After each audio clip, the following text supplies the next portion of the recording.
Deuxième épisode de Finances simplifiées avec ARB. Ouais. Puis aujourd'hui, le sujet, dans le fond, Raph, tu as fait une publication là-dessus sur tes médias sociaux. C'est les fraudes qu'on va passer au niveau de l'investissement sur les réseaux sociaux. Oui, puis ça, j'ai hâte qu'on en parle. Ouais, super. Fait que l'ensemble du sujet, je pense que c'est arrivé à des membres de ton entourage, des fraudes de ce type-là, mettons, au niveau de l'investissement. Peux-tu nous en parler un petit peu plus, savoir comment que ça s'est passé? Ouais, puis tu sais, c'est arrivé pas juste à une personne que je connais, Ok. quand même plusieurs. Donc c'est intéressant parce que je connais pas 6000 personnes non plus. Oui. OK. Fait que tu sais, c'est quand même de quoi qui arrive là, assez commun. C'est souvent les deux types de fraude, là, je te dirais, le pattern qui revient là, de un, c'est bon, on va se dire l'appât du gain. Fait que tout le temps des super rendements. Fait que la raison pourquoi que le monde font ça, ben, c'est qu'ils pensent qu'ils vont devenir riches vite. OK? Ouais. C'est pas mal la principale raison. Un pattern que je vois des fois, c'est des super robots qui trade à ta place. OK. Donc, tu n'as rien à faire, tu fais 50 000 par mois, le robot, il fait toute ta job à ta place, l'AI, puis c'est beau. Hein? Si ça serait de même, pour de vrai, personne ne travaillerait, puis on ferait tout ça. Là. On ferait tout ça, effectivement. Ça serait dur pour nos jobs en partant, nous autres, là, si tout le monde serait capable d'avoir des rendements comme ça. Super. Tu as parlé un petit peu de l'intelligence artificielle s'en servir. Ben, les fraudeurs, ils s'en servent aussi. Ils mettent des personnalités connues ou peu importe. Puis, ils t'envoient des vidéos où ils font des pubs avec ça pour t'attirer, tout simplement. Ouais, vraiment. Puis il y a beaucoup de ciblage aussi sur les réseaux sociaux. Fait que soit les plus jeunes, soit les personnes âgées plus vulnérables. Okay. Les patterns les plus communs que j'ai vus aussi, c'est souvent du forex trading, je te dirais. Okay? C'est rare que j'ai jamais vraiment vu de fraude ou de grosses promesses de rendement avec des actions, je te dirais. C'est souvent du forex trading puis la crypto-monnaie. Okay? Puis quelque chose que j'ai remarqué beaucoup, un red flag, je te dirais, c'est beaucoup au retrait, l'argent passe par la crypto-monnaie. OK? Puis pourquoi ça fonctionne comme ça? OK, la crypto, c'est c'est pas impossible à retracer. Okay, mes transactions sont vraiment difficiles à retracer. OK? Fait que, ce qui fait que c'est utilisé beaucoup par les fraudeurs ou par les organisations criminelles, un peu crime organisé, parce que tu fais des transactions en crypto, ben justement, c'est très difficile à retracer à cause que, bref, le schéma complet de la crypto, mettons le Bitcoin avec le blockchain puis tout, c'est très complexe. Ouais. Fait que c'est souvent utilisé avec la crypto justement pour bloquer les pistes. Ouais. Fait que là, ben, tu sais pas, tu fais tes trades, ça passe, faut que tu sortes par la crypto pour que ça revienne. Puis c'est nébuleux un peu. Tu sais, tu as un placement standard, safe, je veux dire, tu fais ton retrait, ça va dans ton compte là. T'as pas besoin de repasser par de la crypto. Là, t'es comme dans Forex, tu passes par la crypto, tu reviens en cash, c'est un peu red flag aussi. C'est un red flag aussi. Ouais. Dans d'autres red flags aussi que tu as mentionné brièvement, les rendements, comment je pourrais dire ça, les rendements extrêmement élevés.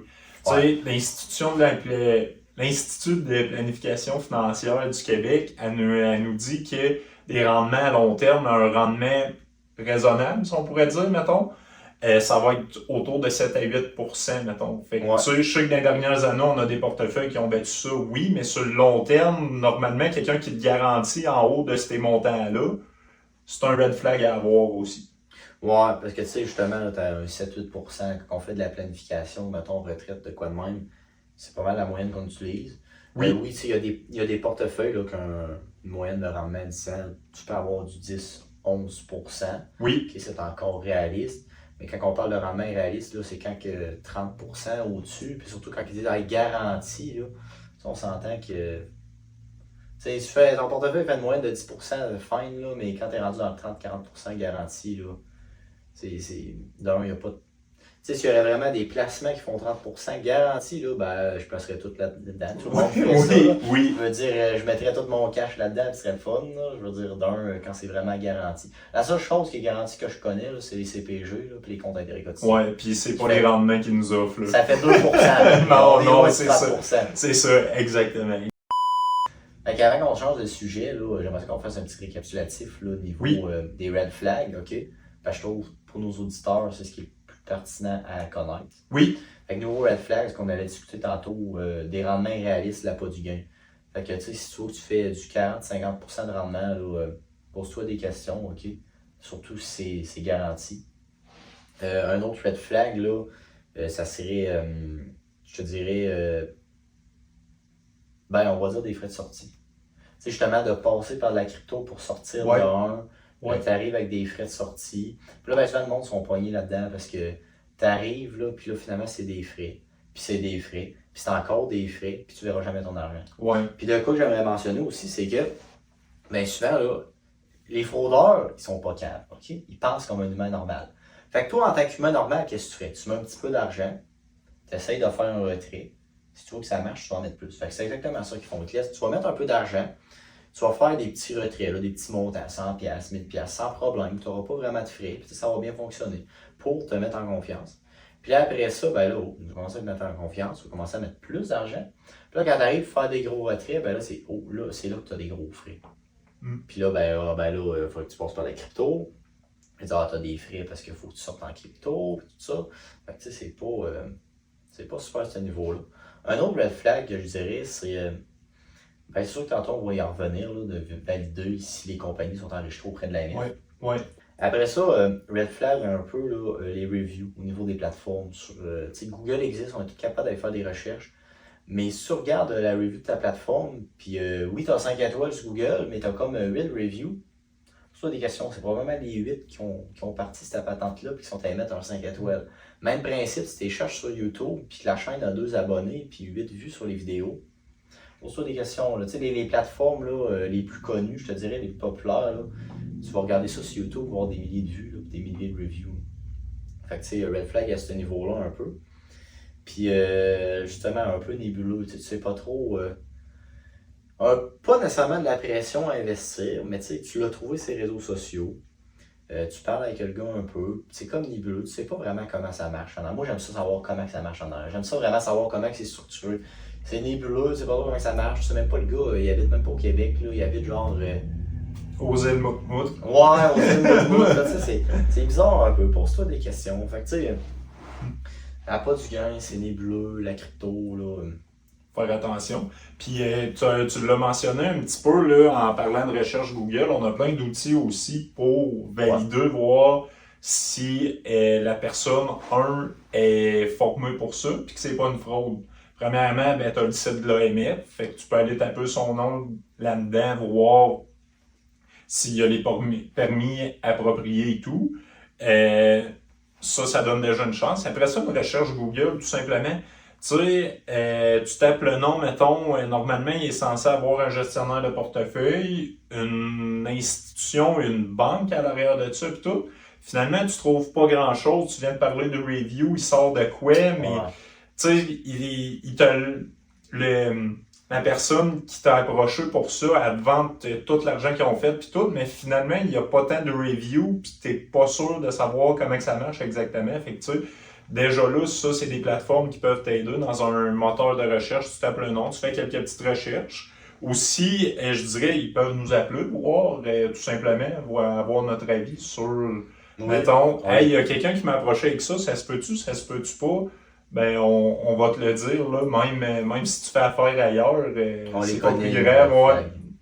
On connaît quand même, là, tout simplement.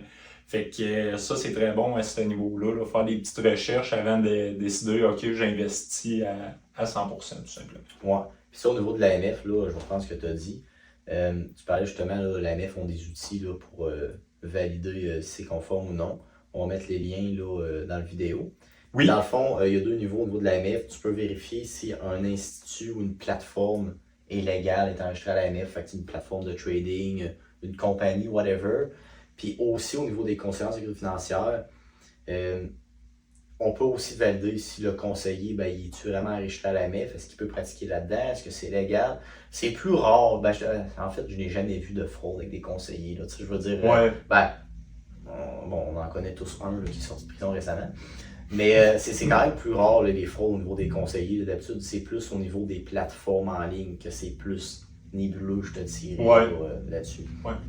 Fait que c'est pas mal ça au niveau. OK. Parfait. Fait que ça, c'est vraiment pour ce qui est des red flags. C'est vraiment comment prévenir les fraudes et tout. Ouais. Après ça, tu sais, au niveau des placements, dans un monde réaliste et tout, la meilleure option, si vous voulez finir par faire l'argent avec vos placements, c'est la patience. Ouais, tout simplement. vraiment. Tu sais, il n'y a pas de recette miracle, c'est petit peu par petit peu. Puis avec ça, c'est la meilleure recette. C'est ça la seule recette gagnante. Là. C'est pas des rendements espérés de fou que tu vas doubler ton argent la première année. Là. C'est 100% pas de ça. rendement en un mois. Oui, c'est ça, exactement. Fait que tu sais, c'est vraiment être patient, investir un petit peu à chaque semaine et tout. Puis avec ça, je pense que c'est la recette gagnante. Ouais, vraiment. Mais tu sais, tu parles de patience, justement. Puis, par contre, tu sais, si vos portefeuilles font 1% de rendement, 2, 3, vous pouvez venir nous voir pareil. Là. Je veux dire, Oui, vous êtes capable d'avoir oui. plus de rendement que ça dans le Ouais. portefeuille. Tu sais, on parle de la patience, là, mais un CELI à 0,35% de rendement, là, ça va te prendre 100 ans avec tes doublé ton argent, si c'est pas Oui, plus. effectivement. Tu sais, tu es capable d'avoir. C'est- On ne promettra pas 100% de rendement, là, mais à 2-3%, on est capable d'améliorer certains trucs là, pour que ça soit quand même plus intéressant. Là. Tu sais, Ce genre de produit-là, mettons, c'est pas une fraude parce que souvent c'est Non, des non. institutions, mais quand même, il y a mieux ailleurs. c'est sûr. C'est parce que c'est du garanti que tu as 0,35%, mais tu es capable d'aller. Ça sera le sujet d'une prochaine discussion, peut-être. Ouais, là, les l'épisode 3. Peut-être, une composition de portefeuille, comment Ouais. faire pour avoir du rendement, la tolérance au risque, je te dirais. Ouais, Ça ressemblerait ouais, pas mal à ça. ouais. Mais toi, t'as-tu de quoi ajouter le niveau red flag, puis tout ça un peu? Non, je te dirais que ça fait pas mal le tour là, de se méfier, de pas hésiter à se référer à les autorités compétentes, mettons qu'on pourrait dire, c'est-à-dire soit l'AMF ou nous appeler, là, soyez pas gênés, on a nos coordonnées, nous écrire sur vous pouvez nous écrire sur nos réseaux sociaux, dire hey, j'ai vu ça passer, qu'est-ce que t'en penses tout simplement, ça va nous faire plaisir de répondre. Ouais. Puis on se n'était pas parlé, mais là je pense qu'on a notre prochain sujet pour Ben l'épisode oui, ça 3. allait se régler. Fait qu'on va parler un petit peu plus d'investissement, voir les produits et tout lors du prochain épisode, tout simplement. Ouais, c'est ça. J'aimerais juste faire une petite parenthèse, tu sais, tantôt on parlait de la crypto puis tout. Là. La crypto en tant que telle, c'est pas une fraude. Là. C'est pas ça Oui, que je voulais oui. dire. Mais c'est que des fois, quand ça repasse par la crypto puis tout, puis justement, vous pouvez vérifier là, les plateformes enregistrées sur la MIF. Là. Il y a des plateformes de trading de crypto qui sont enregistrées, puis c'est bien correct. Oui, Mais tu sais, oui. prenez le temps de vérifier si vous voulez faire vraiment votre gestion tout seul, de quoi de même, de vérifier auprès de l'AMF, c'est-tu de la compagnie, tu enregistré. Parce que si c'est pas enregistré auprès de l'AMF, là, touchez-en dis pas. Ouais, Touchez-y pas. ouais, effectivement. Parce que c'est ça. Si après ça, c'est pas enregistré à l'AMF, pas ton argent, pas faire grand-chose. Hein. Non, Les plateformes enregistrées à l'AMF, bien souvent, il y a certaines garanties, comme les banques, tout ça, il y a toutes des garanties en cas de perte d'argent. Mais si c'est pas enregistré auprès de l'AMF, là, tu te fais frauder, ça finit là. Ouais. C'est that's it. effectivement. Tu ne reverras plus malheureusement cet argent-là. Non, c'est ça. Mais tu sais, justement, on parlait de gérer notre argent nous-mêmes. L'autre fois, tu m'as dit, là, les traders, là, c'était combien de trades qui perdaient ou qui gagnaient, genre? Dans le fond, il y a un pourcentage, j'ai vu ça, là, je sais pas si c'est 100% fiable comme source, mais j'avais vu qu'ils réussissaient à peu près genre 46% de toutes leurs trades. C'est ça, là, c'est pas. Puis ça, c'est dans les meilleurs traders qu'il y a. Fait que tu sais, quelqu'un qui fait pas ça à temps plein, puis tout, d'après moi, il va pas chercher un très haut pourcentage. Non, c'est ça. Puis ça, pour dire, des fois, on voit les cours, justement, que tu apprennes comment trader, puis tout, puis tu vas faire 15-20 000 $ par mois. C'est à faire attention, parce que l'argent, là, elle apparaît pas comme par magie. Si toi, tu fais 20 000, là, c'est parce qu'il y en a un autre qui l'a perdu à la bourse. C'est pas, tu peux pas, tout le monde ne peut pas tout gagner avec ça. Là. Ouais. Tu vois les meilleurs sur YouTube qui font de l'argent et tout, mais il y a lui qui a fait 20 000 par mois et il y en a 1000 autres qui ont perdu. Soyez prudent avec ça, puis des cours, justement, comment trader, puis tout. Là, Ouais. c'est à faire dans... C'est pas impossible, là, je veux dire, les actions, c'est réel, là, je t'achète des portes de compagnie. Mais si tu penses faire 20 000 par mois avec un cours, là, il faut que tu sois dans le top 1%, parce que tous les 99 autres, ils perdent. Oui, effectivement. Fait Tu que sais, c'est prudent. souvent, mettons, normalement, quand on parle de portefeuille d'investissement, on va y aller avec le pourcentage, Ouais. c'est-à-dire le rendement et tout directement. Quand on va flasher, mettons, un petit peu plus un montant X, OK, si, mettons, la personne a fait, comme tu viens de dire, 20 000 par mois, oui, c'est beaucoup, mais elle a quand même investi sur Ouais. 1, 2, 3, 4, 5 millions. Puis là, quand tu le convertis en pourcentage, tu te dis, ah, ben là, ouais, OK, oui, il a fait du bon rendement, mais dans le fond, c'est pas nécessairement accessible à tout le monde, tout simplement parce que lui, il a un portefeuille, mettons, une valeur de portefeuille plus élevée que quelqu'un de normal, mettons, tout simplement. Ben, c'est ça, tu sais, pour faire 20 000 par mois, il faut que tu ailles 500-600 000. Là. Non, c'est pas tout le monde qui a ça. Puis de deux, si tu perds ton 600 000, parce que tu as fait un mauvais trade, tu vas le regretter. Là. Tu sais, Oui. je veux dire, pour faire ton 20 000 par mois, il faut pas juste que tu trades de 10$ de la fois, là, parce que, tu sais, fait que si tu perds ton trade, ça peut être plus tannant un peu. Oui, Fait que effectivement. faire attention, là, ça revient aux fausses promesses de rendement un peu. Oui. C'est pas impossible, par contre, là, ça c'est pas des fraudes en tant que tel, mais faites attention avec les cours que justement ils vous promettent de faire 20 000 par mois et tout ça. C'est juste c'est 1% du monde qui font ça. Là. Oui, Si ça serait si facile, tout le monde arrêterait de travailler, puis on ferait tout ça. Fait que, être prudent. Être prudent, tout simplement. Ouais. Je pense que ça conclut notre discussion d'aujourd'hui. Fait que soyez prudents ce que vous voyez en ligne puis les fausses promesses de rendement parce que si ça serait vrai, là, on arrêterait tout de travailler et on ferait ça.